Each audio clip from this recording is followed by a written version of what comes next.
আমি যে ভিডিওটা করছিলাম হঠাৎ করে একটা ফোন এসে যাওয়াতে ভিডিওটা কেটে যায়।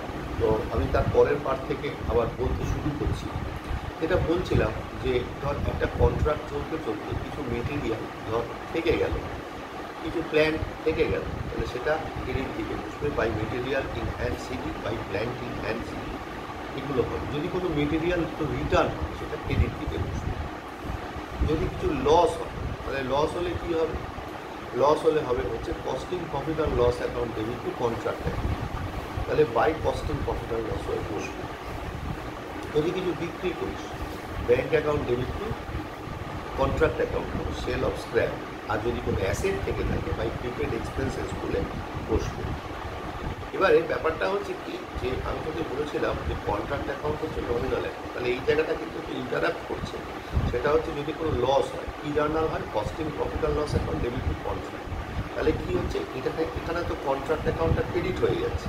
আমি তো বলেছিলাম যে কন্ট্রাক্ট অ্যাকাউন্ট হচ্ছে কি, কন্ট্রাক্ট অ্যাকাউন্ট হচ্ছে নমিনাল অ্যাকাউন্ট।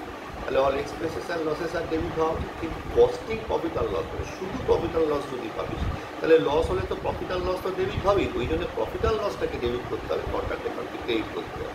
এই জায়গাটা একটু অসুবিধা হতে পারে, সেই জায়গাটাকে ক্লিয়ার করলাম। এইটা হয়ে যাওয়ার পর এটা হচ্ছে আমার শখের ফার্স্ট পার্ট।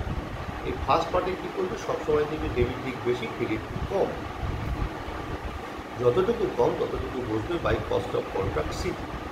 যেমন এই হয়ে যাওয়ার পর কস্ট অফ কন্ট্রাক্ট সিডি হয়ে গেল।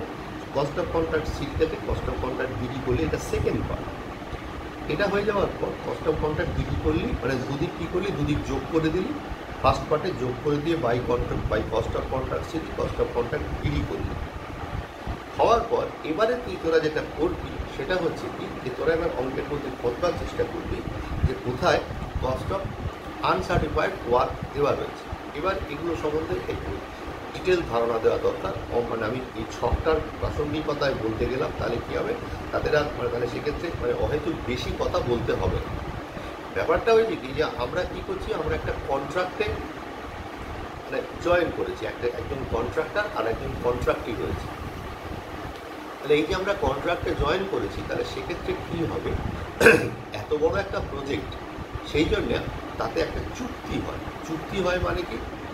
চুক্তি হয় মানে যে প্রত্যেক বছর কতখানি করে কাজ হবে সেটা কন্ট্রাক্টর এবং কন্ট্রাক্টের মধ্যে চুক্তি হয়। এবং যদি চুক্তি অনুযায়ী কাজ না হয় তাহলে কিন্তু কন্ট্রাক্টরের কাছ থেকে কিছু টাকা কেটে রাখতে পারে। শুধু চুক্তিতে কতটা কাজ হবে বললে ভুল হয়, যে কাজের মানও যদি ঠিক না হয় তাহলেও সেক্ষেত্রে কিছু টাকা কন্ট্রাক্টরের কাছ থেকে কেটে রাখতে পারে। একে বলা হয় হচ্ছে রিটেনশন মানি। মানে কেটে রাখা অর্থের নাম হচ্ছে রিটেনশন মানি। আশা করি বুঝতে পেরেছিস।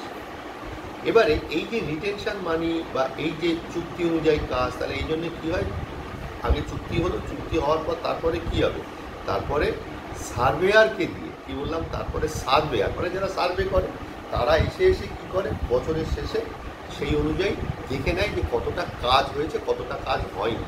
তাহলে যতটা কাজ হয়েছে তাহলে সেটাকে সার্টিফাই করে, তাহলে সেটাকেই বলা হয় হচ্ছে কস্ট অফ সার্টিফাইড ওয়ার্ক। আর যতটা কাজ হয়নি তাহলে সেটাই হচ্ছে আনসার্টিফাইড ওয়ার্ক। তাহলে সেটাকে যখন কস্টের প্রাইসে মানে কস্ট মূল্যে, অর্থাৎ জিনিসটার উৎপাদন মূল্যে প্রকাশ করা হয়, তখন তাকে বলা হয় হচ্ছে কস্ট অফ সার্টিফাইড ওয়ার্ক বা কস্ট অফ আনসার্টিফাইড ওয়ার্ক। তাহলে এইটা কি, এটা তো চলছে, এই জন্য এটাকে ওয়ার্ক ইন প্রোগ্রেস দিয়ে প্রকাশ করা হয়। তাহলে সেখানে আমরা লিখব by work in progress CD, that is the cost of uncertified work. তাহলে কস্ট অফ কন্ট্রাক্ট বিডি থেকে কস্ট অফ কন্ট্রাক্ট যেটা uncertified, that is work in progress, যেটা রয়েছে ওয়ার্ক ইন প্রোগ্রেস সিডি, সেইটা বাদ দিলে যতটুকু অংশ পড়ে থাকে তাহলে সেটা হচ্ছে আনসার্টিফাইড ওয়ার্কের কস্ট প্রাইস, যেটাকে আমরা বলে থাকবো by balance CD cost of certified work. কেমন?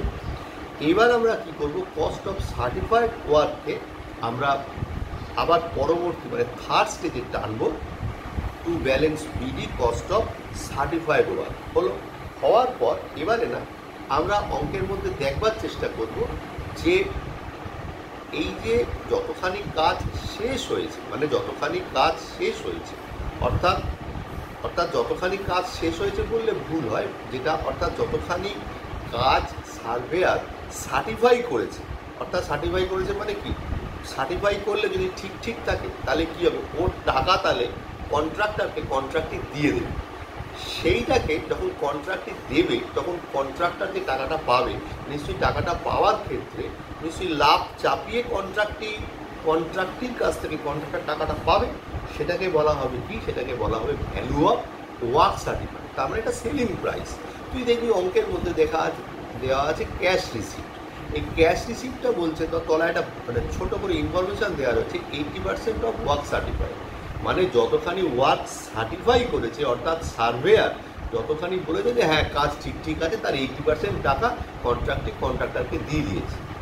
ঠিক আছে, তাহলে অরিজিনাল টাকাটা কত, 100/80 করলেই পাওয়া যাবে। That is the value of work certified. সেটাকে আমরা কি লিখব, by work in progress CD.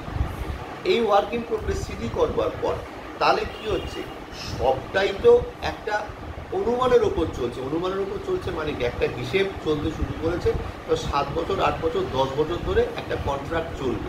তার মানে বছরের শেষে আমার একটা ওয়ার্ক সার্টিফাইড হয়েছে। কি বললাম, একটা বছরের শেষে একটা ওয়ার্ক সার্টিফাইড হয়েছে। ওয়ার্ক সার্টিফাইড হওয়ার পর আমি তারপরে দেখবার চেষ্টা করলাম যে আমি এখান থেকে মোটামুটি এই বছরে কতখানি মুনাফা করতে পারি। কেন যে মুনাফাটা কিন্তু একেবারে সলিড নয়, মানে একেবারে ওইটাই হয়েছে বলতে পারি, 19-20 হতে পারে। এই জন্য এই ধরনের মুনাফাকে বলা হয় হচ্ছে নোশনাল প্রফিট, অনুমিত মুনাফা। তাহলে ভ্যালু অফ ওয়ার্ক সার্টিফাইড সবসময় বেশি হবে আর ডেবিট দিকটা কম হবে, সেটাই হবে হচ্ছে কস্টিং প্রফিট আর লস অ্যাকাউন্ট। হলো, তাহলে অনুমিত মুনাফা হচ্ছে টু নোশনাল প্রফিট, ভুল বললাম, to notional profit CD, costing profit আর লস নয়, টু নোশনাল প্রফিট সিডি। হলো, এই নোশনাল প্রফিট সিডি হওয়ার পর তাহলে এবার কী লিখবো, ওই নোশনাল প্রফিট বিডি করবে। এটা হচ্ছে থার্ড স্টেপ।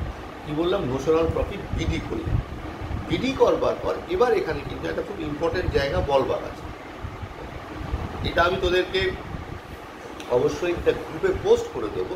এবার দেখতে হবে কি, তাহলে কী হচ্ছে অনুমিত মুনাফা। তাহলে অনুমিত মুনাফা মানে যে মুনাফাটা আমার বছরের শেষে গিয়ে হবে বলে মনে করছি, তাহলে সেই মুনাফার একটা পার্ট কী করা হবে, স্থায়ী হিসাবে পাঠাতে হয়। স্থায়ী হিসাব মানে একেবারে কস্টিং প্রফিট আর লসে পাঠাতে হয়। সেটা পাঠাতে গেলে তার বিভিন্ন রকম ক্যালকুলেশান আছে। সেই ক্যালকুলেশান কী বলছে, প্রথমে আমাকে দেখতে হবে যে ওই কন্ট্রাক্টে কতটা কাজ হয়েছে, মানে পার্সেন্টেজ অফ ওয়ার্ক ডান। তাহলে সেই পার্সেন্টেজ অফ ওয়ার্ক ডান সেটাকেও বার করতে হবে, সেটারও ফর্মুলা আমি তোদের গ্রুপে দেবো। তাহলে এবার ধর পার্সেন্টেজ অফ ওয়ার্ক ধর মনে করলাম 25%-এর নিচে হয়ে গেছে, তাহলে সেক্ষেত্রে কস্টিং পিএলে কোনো টাকা যাবে না। যদি 25%-এর বেশি 49% অবধি বা 50% অবধি নোশনাল প্রফিটের 1/3 টাকা কস্টিং পিএলে চলে যাবে। 50%-এর বেশি থেকে শুরু করে মোটামুটি 75 থেকে 90-এর মধ্যে যদি কাজ শেষ হয় তাহলে নোশনাল প্রফিটের 2/3 টাকা যাবে। আর যদি 90%-এর ওপর কাজ শেষ হয়ে যায় তখন সেক্ষেত্রে অন্য ফর্মুলা এস্টিমেটেড প্রফিট দিয়ে কাজ করতে হবে। এটার পুরো হিসেবটা আমি তোদের পাঠাবো বা অঙ্ক করাবার সময় আরও ডিটেলে বলবো। এইটা গেল হচ্ছে থার্ড স্টেপ। তাহলে এখানে তুই কী করবি, ধর আমি মনে করলাম কস্টিং পেলে কিছু টাকা পাঠাতে পারছি, তাহলে প্রথম by work in progress CD, that means value of work certified হলো। ভ্যালু অফ ওয়ার্ক সার্টিফাইড হওয়ার পর কস্টিং পেলে কিছু টাকা পাঠালাম। একটু নিচের দিকে দেখবি লেখা রয়েছে একটু কস্টিং প্রফিট আর লস অ্যাকাউন্ট বসালি তো, আর বাকি টাকা কী হবে, প্রফিট প্রভিশনে থাকবে। প্রফিট প্রভিশনে থাকবে মানে ওটাকে সঞ্চয় করে রাখা। কেন আবার কখন কীভাবে কী লাগবে না লাগবে তো আমি জানি না, ওই জন্য ওটাকে সঞ্চয় করে রাখা হলো। সেটাকে লেখা হবে work in progress CD, profit provision বলি। বেসিক্যালি এই অবধি হচ্ছে কন্ট্রাক্ট কস্টিংটা। এর পরের যে স্টেপটা রয়েছে না, সেটা কিন্তু সিডিগুলোকে বিডি করা। কীরকম দেখ, প্রথম স্টেজে রয়েছে টু আউটস্ট্যান্ডিং ওয়েজেস সিডি, যে ছকটা রয়েছে সেই ছকটাতে দেখ আউটস্ট্যান্ডিং ওয়েজেস সিডিকে বাই আউটস্ট্যান্ডিং ওয়েজেস বিডি করা হয়েছে। তারপরে দেখ ক্রেডিট দিকে by material in hand CD করা ছিল, দেখ ডেবিট দিকে করা হয়েছে to material in hand BD. তারপরে দেখ প্ল্যান্ট ইন হ্যান্ড সিডি করা ছিল, এবার দেখ ডেবিট দিকে করা হয়েছে to plant in hand BD হলো। এবারে দেখ প্রথম স্টেপে লাস্ট আমরা অ্যাপ্লাই করেছি by cost of contract CD, সেটাকে দেখ আমি কী করেছি, কস্ট অফ কন্ট্রাক্ট বিডি করেছি। ওটা তো ওখানে সিডিটা বিডি হয়ে গেছে, আর আসবে না। আর যেটা আসবে সেটা হচ্ছে কি, যে পরপর দুবার ক্রেডিট দিকে দেখ লেখা রয়েছে by work in progress CD, by work in progress CD, তাহলে এই দুটো সিডিকে যোগ করব। আর দেখ ডেবিট দিকে রয়েছে to work in progress CD রয়েছে, তার মানে কি ডেবিট দিকে ওয়ার্ক ইন প্রোগ্রেস সিডিটা বিয়োগ করবো, তাহলে ওই দুটোকে যোগ করে ওইটাকে বিয়োগ করে যে ভ্যালুটা আছে সেটাকে আমি বসিয়ে দেবো। তাহলে এই হচ্ছে মোটামুটিভাবে কন্ট্রাক্ট কস্টিংকে এইভাবে আমাদের করতে হবে। জানি না কতটা বোঝাতে সমর্থ হলাম, কারণ এই প্রয়াসটা নতুন, তোদের মতামতের অপেক্ষায় রইলাম। আমি তোদের মতামতের অপেক্ষায় রইলাম। আপাতত ভিডিওটা এখানে শেষ করছি।